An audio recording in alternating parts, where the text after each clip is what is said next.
Hello, Doug here from the Hundredfold Journey. Thanks for joining us here on our Wednesday Night Live, where we give you the opportunity to meet with the leadership team here at a Hundredfold. And each Wednesday, we have a different topic. Last week, if you'll remember, we met with Gary Buckman, who wrote the book Broken to Brilliant. And I hope you've had an opportunity to go out and buy the book like I have. And it's a very good read. And also to watch the interview that we did last Wednesday, which has been recorded and uploaded onto our YouTube channel. So the Hundredfold, as a reminder, is a group of people that are looking to find their true identity, and by doing so, finding God's true identity. The purpose of a Hundredfold is to come alongside of you to help you find your true identity. And we do that through these Wednesday night lives. We do that through the monthly challenges that we have. And right now we've got a challenge for March Mindful Challenge, which is every single day we have a mindful challenge just to have our eyes and ears open and being mindful for what we're allowing in. We also do other challenges like 21 Days of Identity, 21 Days of Gratitude, which can be found on our website. So be sure to check those things out. So with that said, tonight we have the honor of having Rashi talk to us about the power of the breath. So Rashi, thanks for jumping on tonight and preparing for what you're going to be sharing with us tonight. So with that said, I'll turn the mic over to you and fire away. Awesome. Thank you, Doug. Good evening, everybody. So I will go ahead and share my screen.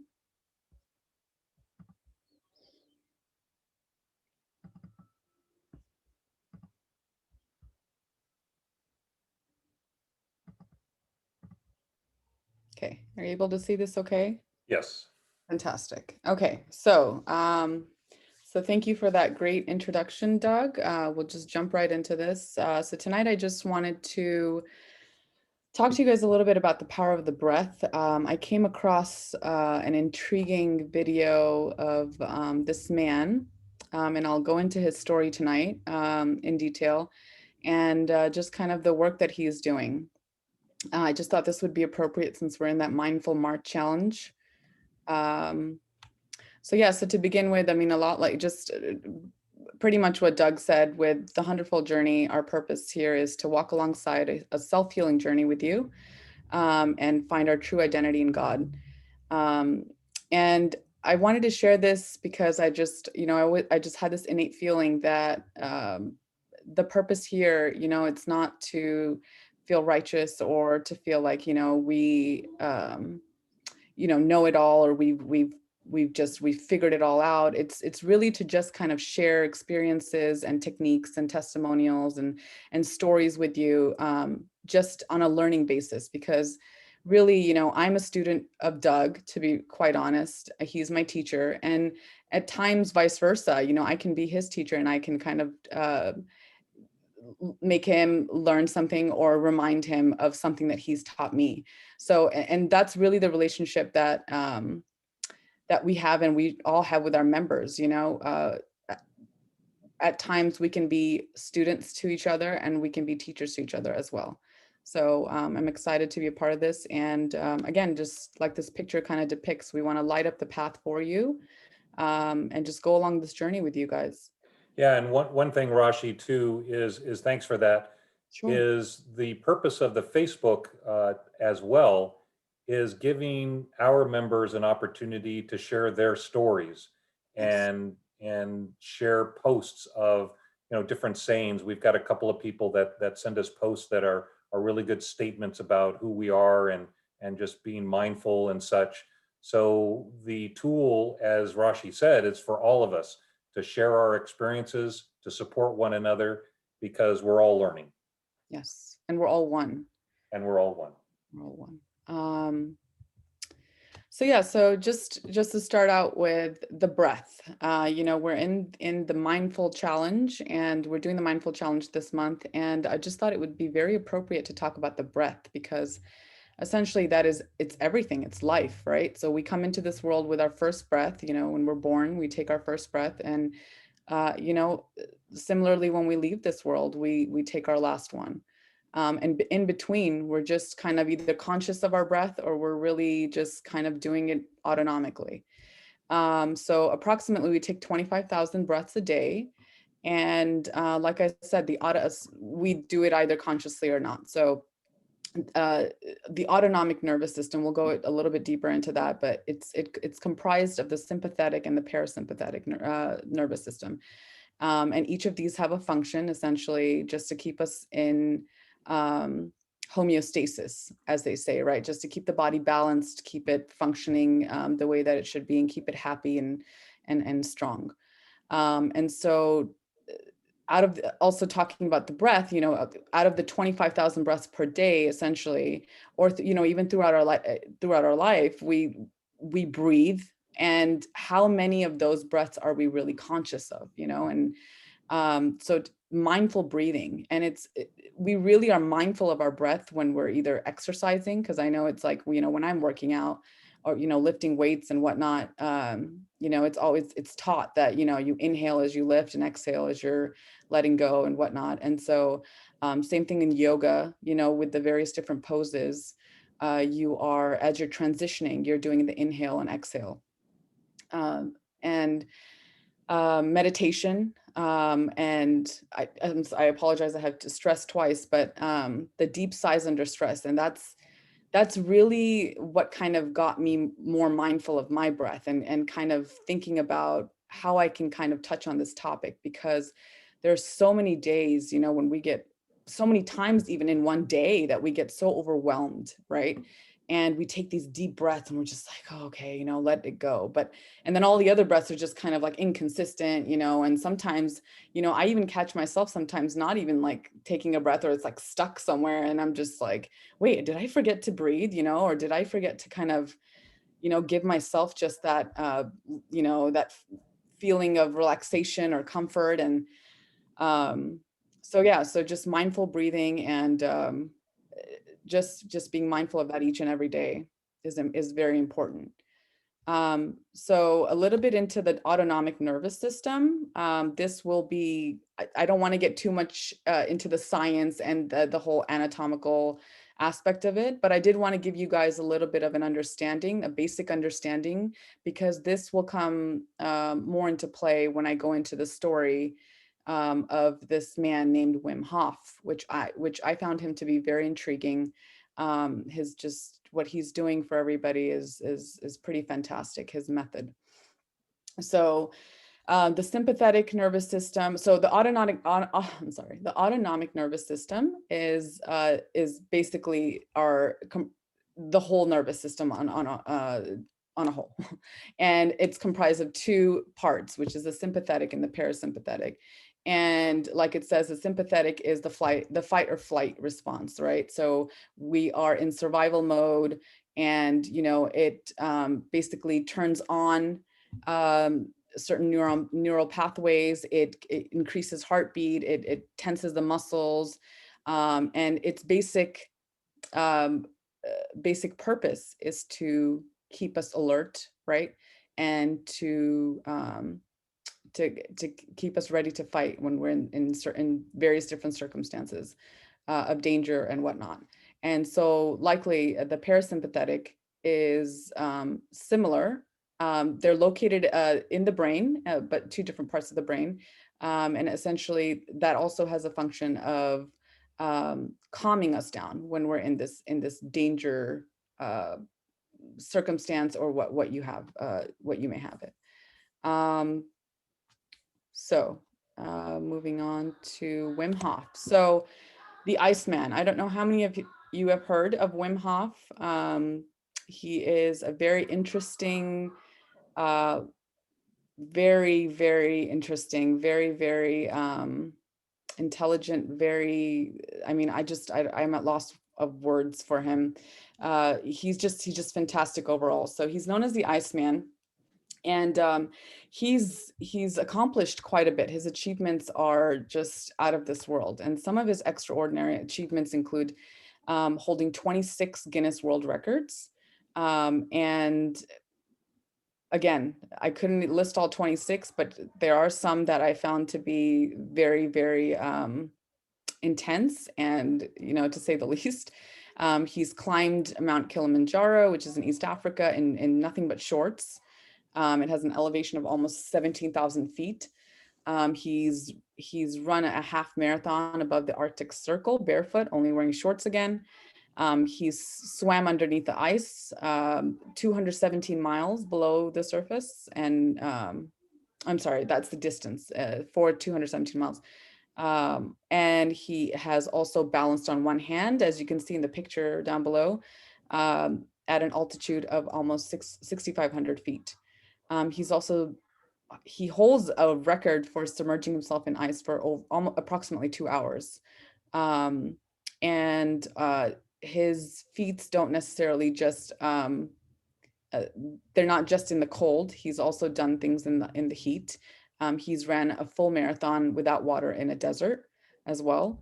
And then, I'm sorry, going back to the cold, he's also climbed Mount Everest past the death zone, which I think is about 7,500 feet, I want to say, or 7,500 meters. I could be, it's either. But he's done that as well. And he holds the world record for that. Again, wearing nothing but shorts. And this is something he says to everybody, what I'm capable of, everybody can learn.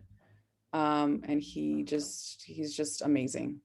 So a little bit about his early life. He was born in Limburg, Netherlands, and he was born on April 20th, 1959, and he's approximately 61 years old. So at the age of 12, he says, he just had this like feeling of kind of getting spiritual and kind of learning about psychology and just learning about himself and just getting deep within himself, just having a deeper understanding of himself and his body. And at the age of 17, when he lived in Amsterdam, there was a canal. It's called the Beatrix Park Canal.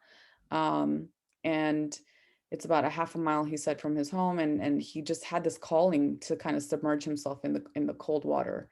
And so he did that. And he just, he says the cold has been my teacher since then. And, since he was 17, life just kind of, he went with the flow of life and didn't necessarily do anything extraordinary in that time. But then, he got married, he met his wife in Amsterdam. She was from Spain. And unfortunately, in 1995, his wife, who he says was bipolar and schizophrenic, and, she got all the mental help that she could have gotten at that time, which was, through the pharmaceuticals, like with the help of medicines and with the help of injections and whatnot, and nothing worked on her. And at that time, he says he felt so powerless, that he couldn't even help her.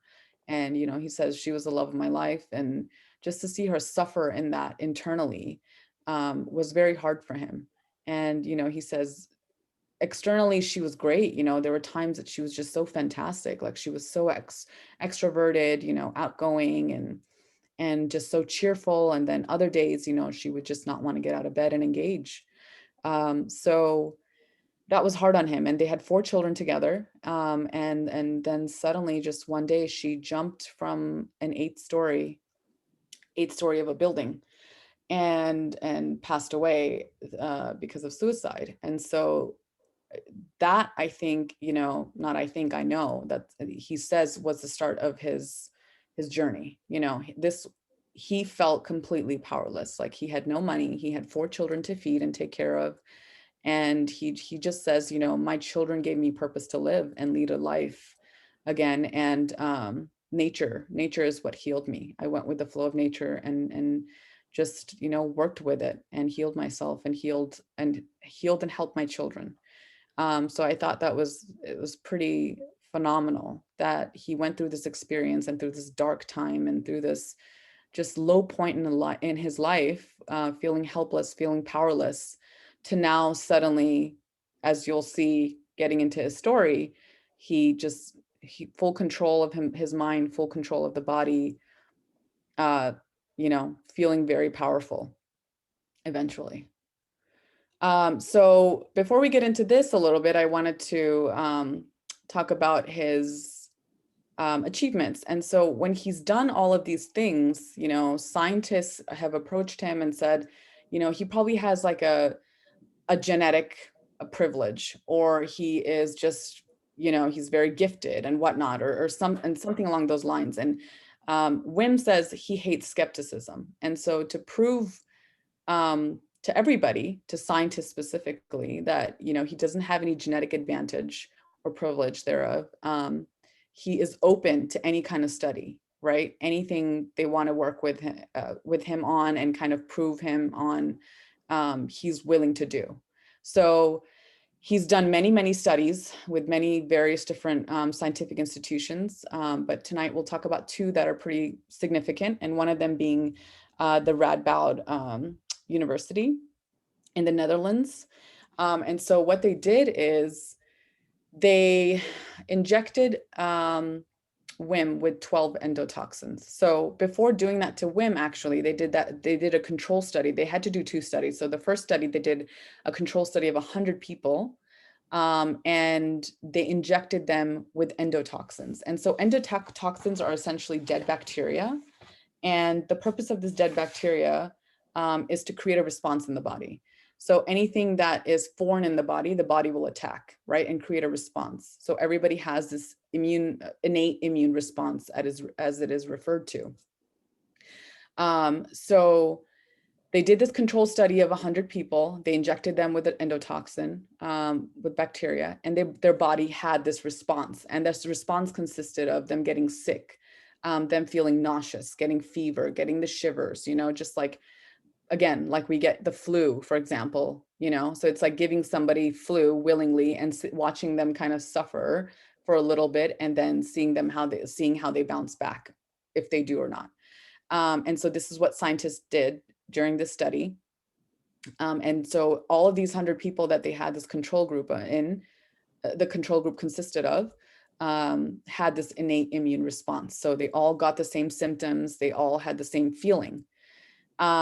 And then they did that with Wim, and he had controlled his sympathetic nervous system, which is, again, that fight or flight, that puts us in that fight or flight mode.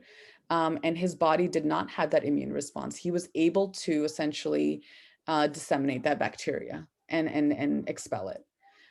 So then scientists were just kind of appalled, and they said, he has the genetic advantage. And to that, Wim responds with, okay, let's do another study. So then they did a second study under the same circumstances. And in this study in particular, they took 30 male volunteers, and 18 of them were trained under Wim Hof.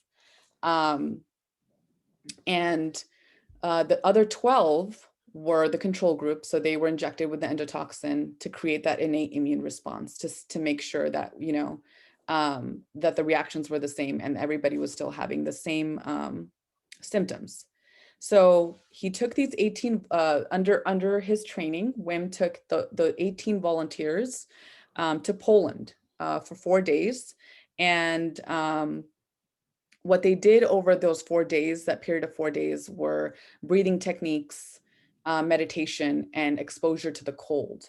And, Wim likes to say the cold is his warmest friend. The cold is his warm friend, he says.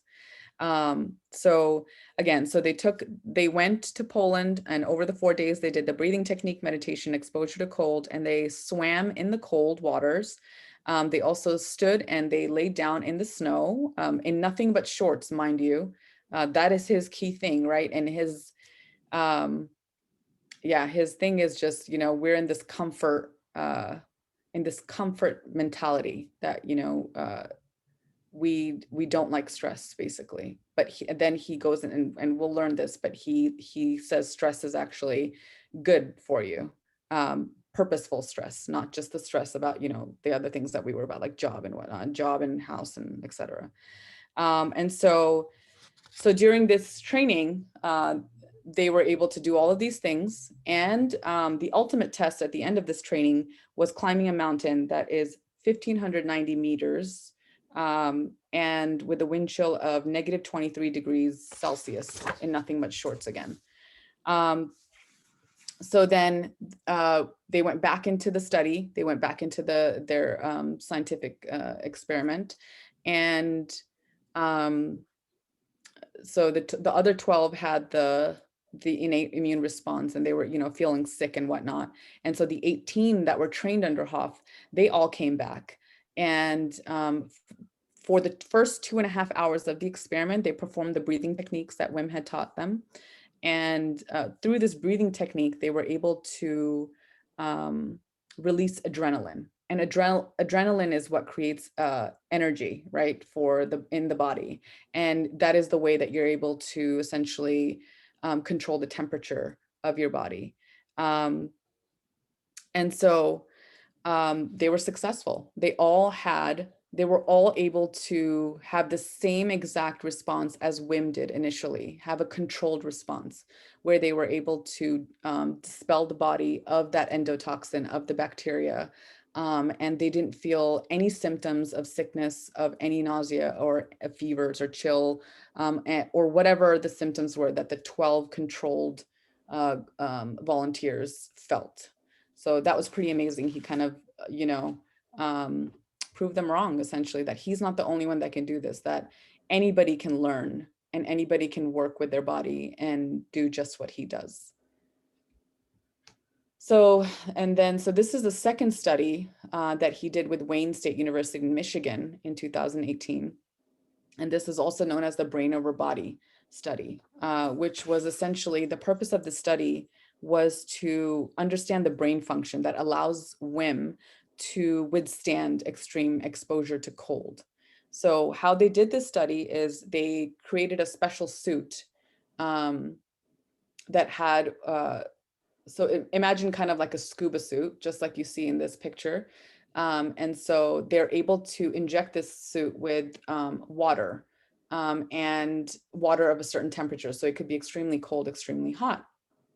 And they did this with, I believe, 74 people, controlled group, and their body temperature, the graph was up and down, up and down. So, they injected the suit with cold water, their body temperature would rise. And again, then with warm water, their temperature would drop. And so they just kept doing this to get a very consistent response. So everybody had the same response.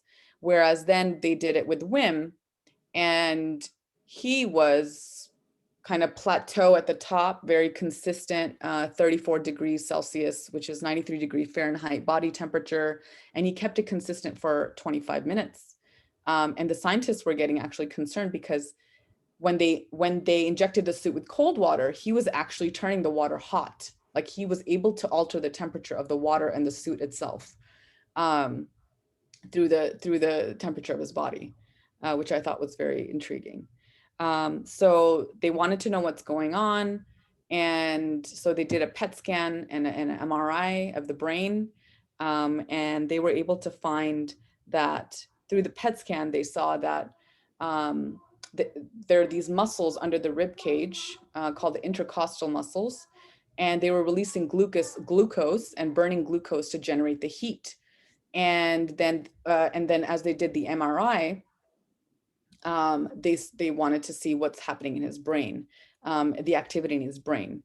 And they noticed that a particular part of his brain called the insula, which is the purpose of the insula is to create awareness of body and emotions. And this is typically activated during meditation through calming of the mind when we enter certain meditative states. So the insula is active during meditation, which again, it is comprised, or its purpose is self-awareness of body and emotions.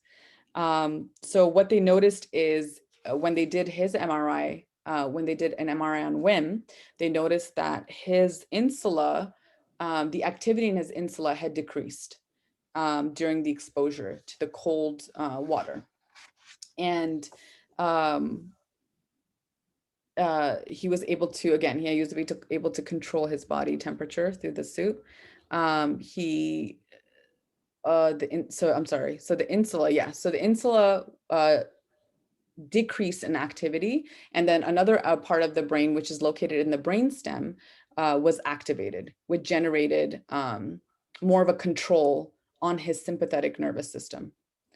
Um, so So basically, again, he proved them wrong. He proved that he was able to consistently hold a temperature, almost near normal body temperature, for a consistent time of 25 minutes, and was able to activate a certain part of his brain, which, again, I don't want to get too scientific, but it's called the periaqueductal gray area. And this is located in the back of the brain, in the brainstem. And this part of the brain, is its purpose is to release opioids, natural pain relievers, for pain suppression, self-reflection, and just, again, well-being in particular, just overall well-being of the person, making sure we're pain-free and whatnot. So like Wim says, we have natural painkillers in the body. It's just a matter of activating it and awakening this part, and allowing blood flow to these parts to activate them in order to, again, just feel its full potential and its full power. So these are the two studies that I thought were very intriguing. And so through over time, his experiences, he's developed this method, which consists of a breathing technique, which he says is just extremely important, because breath is everything, right? It's when we're mindful of the breathing, is when we're actually allowing oxygen to flow to the deeper parts of the body, deeper parts of the brain. And his particular breathing technique is a little physically demanding, because what he does is he ensures that the body consumes a lot of oxygen in a short amount of time. And what that does is, it's called hormesis. It's a positive stress response. So the body, you're purposely putting stress on the body, but it's a positive type of stress. It's not a stress that's caused by an actual circumstance or an actual situation that happens in the environment. It's something that you're generating within yourself as a stress. And as you're doing that, you're activating that sympathetic nervous system, and that fight or flight response in the body, releasing the adrenaline, I'm sorry. And adrenaline essentially increases focus, right? It increases focus, alertness. And it's again, adrenaline is a hormone. It's secreted by the liver, adrenal glands, I apologize, the kidneys. There's an adrenal gland on top of the kidneys. Again, without getting too scientific, I know we're not all we might not all be aware of all of these like aspects of the body, but I just kind of wanted to get a gist and kind of have you understand just the simple aspects of this technique, because I just think it's so important, and it's so simple, because like he says, if he's capable of doing it, anybody's capable of doing it.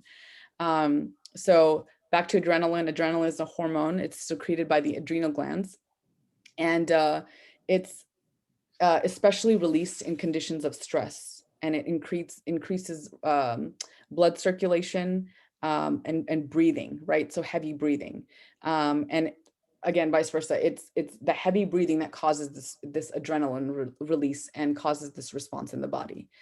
So the second part of this method is cold exposures. He says that cold showers are our best friend. Like we live in this comfort, mentality, right? This comfort, I forget what he calls it, but this comfort zone physiology. And we have the power to adapt, right? So we have an adaptive immune system, he says. And when you bring upon a stressor to the body, you're able to then naturally have a response where you can control your response to the stressor itself, whether it's the cold, whether it's emotional stress, whether it's whatever you have it, whatever circumstances you're in, you're able to better control all of these aspects of yourself. So again, what is more powerful than having control over yourself? And again, so back to his method, the third aspect of his method is the mindset, to having a positive mindset. Because again, you won't get very far in his method and in these techniques if you don't have a positive mindset. And to quote the Buddha, he says, our life is creation of the mind. And as well as Shakespeare, he says, there's nothing either good or bad, but thinking makes it so. So again, it's all in the mind, and the power of the mind. We have the power of the mind. We have the power to adapt to anything, really, to adapt to stress, to adapt to, anything positive even. But we have the power, and we should be in control. Nothing external should control us. So these are some of the benefits of his method. And again, he does these retreats, he does these training sessions, and he's done this over many, many years. There have been many people who have participated. And as you can see, they just wear nothing but shorts and go out in the cold. And through his techniques, they're able to, get through it and feel the benefits and feel just the potential that they've tapped into, the power they've tapped into within themselves, right? So some of the benefits again include increase in energy, just heightened focus and determination, and that again, that heightened focus comes from the release of adrenaline in the body through the positive stress response. And so again, reduce stress levels, better sleep, you're reconnecting with nature. I'm sorry, I have better sleep on there twice. Influence your immune system. It improves it actually. It improves your performance in sports, your endurance, your agility, physical, mental strength, creativity, and inflammation throughout the body. And inflammation is very, very interesting. You know, Wim says this as well, and I've kind of learned over time from various other people, their stories that people have shared, that inflammation is really the cause of any and all types of disease, right? So inflammation, I just kind of wanted to get a little bit into that, where for example, if we get a little cut on our hand, the body has a response to just kind of swell up, right? Or you bump your head, what does it do? It just kind of, it swells up. And this is body's response of fighting whatever it is that happens to you. So, and again, and that's an external sign, right? Of an injury, of like a potential harm that's happening to your body. But internally, we're not able to tell how how inflammation is affecting us. I mean, we are able to tell, but I don't think we're very mindful of that. So again, inflammation is just, it affects us in such an immense way. And I just think it's so important to be aware of, and as he says, and as he talks about, inflammation can really change our DNA. And it can just, again, it can alter our DNA, alter just our mind, alter everything about us, and our neural pathways, everything that we think, everything that we feel, like all of these mental disorders, like bipolarism, depression, and even something as simple as anxiety and stress, and all of these things are caused by inflammation, right? It's what we're absorbing through the environment, the foods we eat, like, again, not breathing enough, right? That's also a cause of stress to the body. So, and that's not a positive stress, it's a negative stress. So again, it's important to practice certain breathing techniques, and just to practice overall just meditation and things like that, to reduce this inflammatory response that the body has to anything foreign, anything external. So again, his method is also known for alleviating ailments. And, like I spoke of, the last bullet point there is Alzheimer's, mental disorders, etc. It can also increase pain tolerance, better sleep, which decreases insomnia, alleviates depression. It speeds up recovery process for broken bones. So again, just having that innate power to heal ourselves, right? It improves blood circulation, strengthens the immune system, overcoming physiological responses to the cold, lowers levels of stress and anxiety, and again, just Alzheimer's and mental disorders. So we can combat all of these things. And you know how many of us are really suffering with physical ailments, right? Physical just pain and physical, even emotional pain, right? So all of these things can be combated with just simple techniques. And it's not something that you have to go out and buy. It's not something that you have to kind of, work extra um, to accomplish or achieve. It's something that's already there. It just needs to be tapped into. And it all starts with the breath, right? It all starts with, again, even prior to the breath, it starts with mindfulness. We have to be mindful of how we're breathing and how often we're breathing. And um, so again, just key to how we can heal ourselves. This is just the beginning. So going into mindfulness, mindfulness has actually scientifically been proven to activate deeper parts of the brain, because as you're becoming more mindful, it creates awareness, and that awareness creates understanding, right? It creates the feeling, which creates understanding. And as we are in this process of mindfulness, we are becoming more aware of how the body's functioning and how we're feeling and what parts of ourselves are feeling good and maybe not feeling so good. And so just again, activating the deeper parts of the brain. And what that essentially means is, as we're taking deep breaths in and being mindful of our breathing, we are increasing blood flow to certain aspects of the brain that are helping us heal ourselves. So again, breathing is helpful in getting us into deep meditative states. Talking about alpha, gamma, theta, beta, these are all states that can alter and change the way that we feel, right? About ourselves, about our environment, about just again connecting with the universe, connecting with God, and again going deep within ourselves.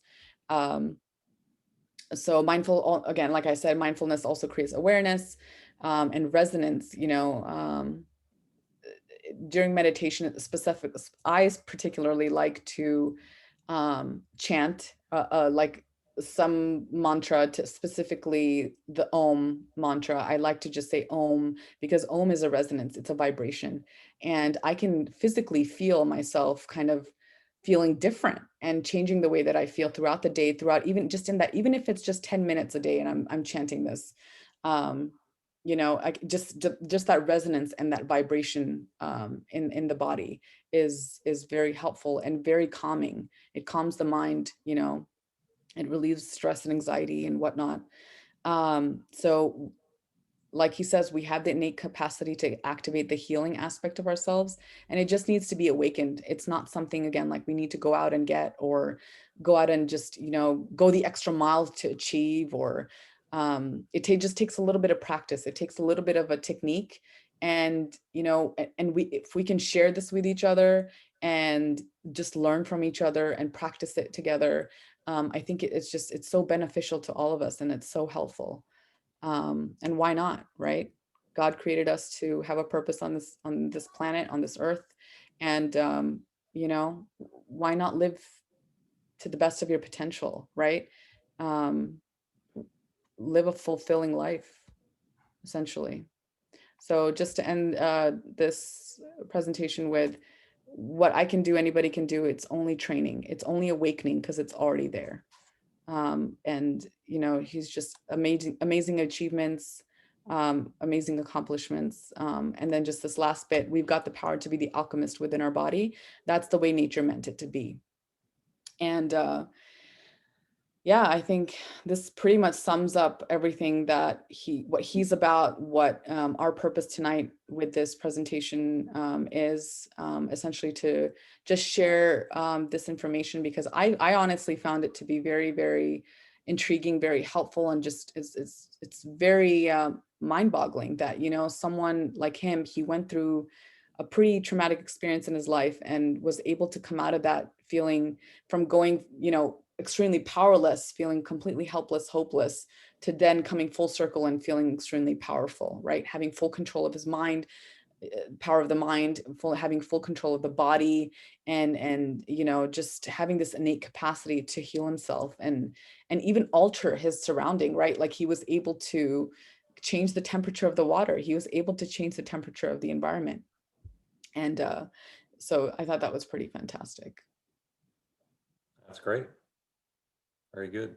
Thank you. So what are your recommendations for the hundredfold? Granted, we're not Wolf, and we're not going to go climb Mount Everest For or sure. even go into the snow.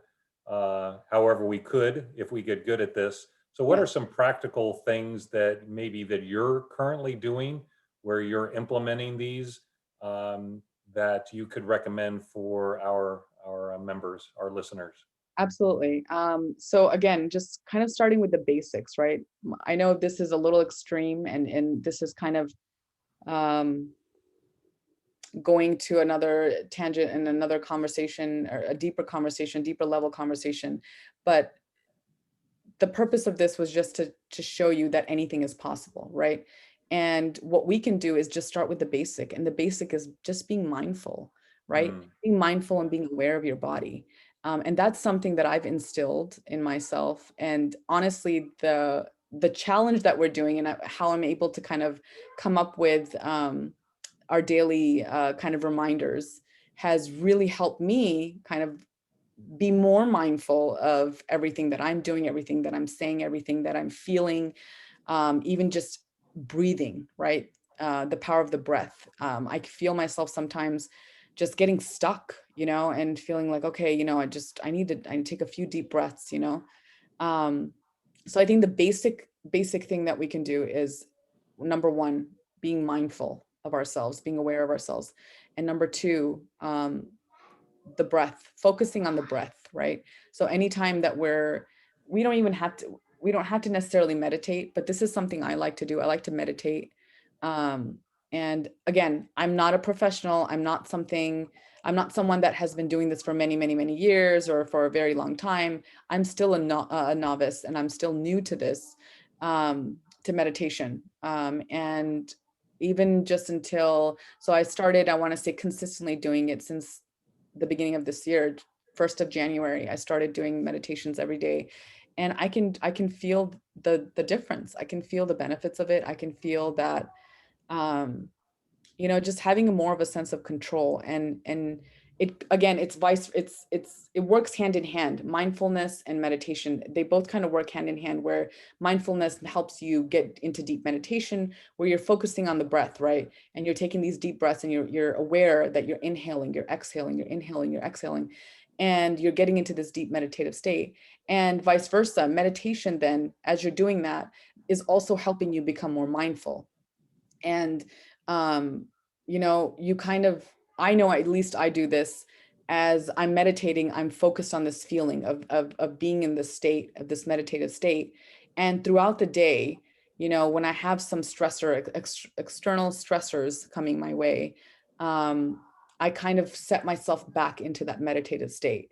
I just take a few deep breaths, inhale, exhale, and get oxygen into the brain. Because honestly, there are times when I don't do that. And there are times, like I said, I just feel like my breath gets stuck, and I'm just like, man, did I even breathe? Like, what am I doing? And when I become more aware of that, I feel different. I feel like, okay, like I'm awake and I'm active. And so again, like when I'm feeling stressed, I try to get mentally back into that meditative state, take a few deep breaths, and just, become active again, feel whole again. And although it sounds, maybe it sounds just, again, it's easy to say, or maybe it sounds cliche, I'm not sure, but it just, it works, like it's just a matter of doing it and practicing it yourself and doing it for yourself. You're not doing this for anybody else. It's really just to connect with yourself. And like I've said before, I probably mentioned this before on our Wednesday night lives, but we spend the most time with ourselves. So why not deepen that connection, and really get to know yourself from the inside, and live your life from the inside out rather than the outside in. Yeah, Rashi, that's really good. And what meditation does for me is it gets me familiar with the calm side, the parasympathetic side, which Yes. is the rest and the relax versus the stress mode, the fight or flight. So Yes. what it does is it gets me familiar with that state, because the only other time we're in that state is when we're in sleep, right? But to be awake and be in that state and become familiar with that, so that when we do get in a stressful mode, we can see it for what it really is. And Rashi, I think what you've described here is since you've been doing this since January, is you're becoming more aware of your breath. You're becoming more aware of those events that are stressful for you. And you go, wait a second, hold on, hold on, you know, because you're so familiar with the calm side Yes. that then you can go back to that calm side because you did do the work. So that's where I find for myself too, it just helps me to realize that I don't have to be in stress all the time. Right.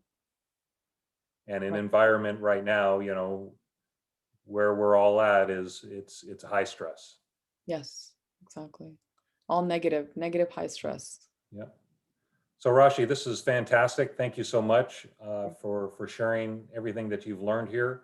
I'd like to suggest that maybe there be a video that of him doing this breathing technique, Sure. and I'm not suggesting that that's what we do, but at least it reflects or shows the way he does his breathing.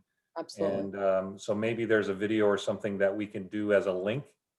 Yes. Um, okay, so if there's one that comes to your mind, that would be really helpful. Uh, Absolutely, yes, and I apologize, I did wanna mention, yeah, before ending this that, I will provide all the links below once we post this to YouTube and whatnot, and even on Facebook, we can provide all the links below, to his website again and to his YouTube channel and just a couple of different interviews that he's done, and what he talks about if anybody wants to kinda dive deeper into this, as well as, the scientific studies, if anybody's interested in those, just to kind of see what, how how it's proven scientifically to mhm. kind of alter the body and help and heal.